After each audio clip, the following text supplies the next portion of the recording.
Pienso que la crisis del coronavirus nos ha hecho tener a todos una experiencia muy directa de qué es y qué exige el bien común. Nos hemos puesto a obedecer a las autoridades legítimas, hemos hecho sacrificios pensando en el bien de los demás y sobre todo aplaudimos, celebramos y premiamos la labor profesional de aquellos que hacen del sacrificio por el bien común precisamente el motivo de su vida. Todo esto es incompatible o imposible de articular bien con un individualismo radical que a veces parecía que era la única filosofía social y filosofía de la vida posible para alguien moderno. Algunos dicen que este es el final de lo que se ha llamado, con etiqueta poco útil pero expresiva, el paradigma neoliberal. De alguna manera, el coronavirus podría ser el 1989, la caída del muro de Berlín del neoliberalismo que no había acabado de caer en el 2008. Pero creo que es importante pensar precisamente por esto con rigor sobre el bien común. La filosofía del bien común, que es antigua como la filosofía griega y toda la gran tradición clásica, siempre se ha opuesto tanto al individualismo como al colectivismo. Por eso creo que mirar qué significa realmente el bien común nos permite señalar los falsos amigos del bien común, en el doble sentido.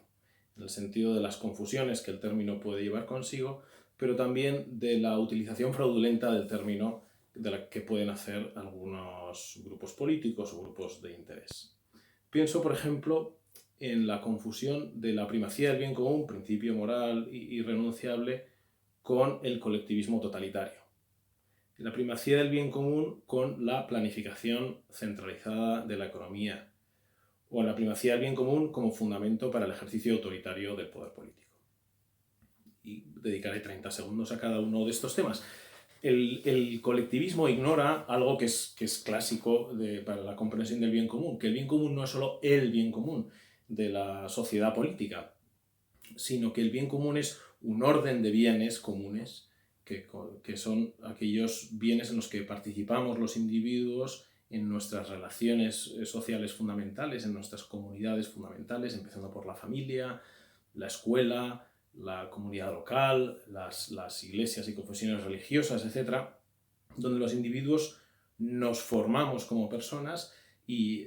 como agentes morales también, comprendiendo de un modo intuitivo que el bien del otro es mi propio bien y que hay bienes a los que yo no puedo acceder si no es colaborando con otros. Porque el bien es precisamente ese modo de colaborar con otros. El bien común político estaría al servicio de esos bienes comunes, por decirlo así, sociales, inferiores, ¿no? Es lo que se ha llamado en la tradición de la filosofía del bien común el principio de solidaridad. Porque es verdad, la primacía del bien común implica el destino universal de los bienes, implica el deber de la solidaridad con toda la comunidad, especialmente con los más débiles, pero también exige la subsidiariedad, que el poder político y las instancias superiores respeten y apoyen en su propia vida a las comunidades inferiores, porque la sociedad política no debe, pero en sentido estricto ni siquiera puede reproducir esos modos de sociabilidad que llamamos comunidades básicas o bienes comunes básicos que he señalado antes. Este es el peligro, la tentación totalitaria que una verdadera filosofía del bien común desvela enseguida. Pero también está, y es sutilmente distinto, el problema o la tentación de la planificación centralizada. La idea de que no cabe una economía justa, una economía respetuosa del bien común, si no está organizada centralizadamente y desde arriba. Parecería que el bien común exige siempre una cooperación explícita y directa bajo una autoridad central. Pero como han recordado muchos economistas de la escuela austríaca, la competencia en el mercado, si se hace de acuerdo con las normas jurídicas y morales que deben ordenar el mercado, es de hecho una forma de colaboración, una forma de cooperación, en la cual se genera la información y los incentivos necesarios no solamente para la producción y distribución de valor económico imprescindible para cualquier actividad humana, sino incluso la información y los incentivos necesarios para que cada persona realice su trabajo de modo que sirva a los demás. Aquí no estamos hablando solo de algo útil, sino de algo que es bueno en sí mismo. La capacidad de cada persona de hacer un trabajo que sirva a los demás. Por último, está la tentación de confundir la primacía del bien común con una legitimación del autoritarismo.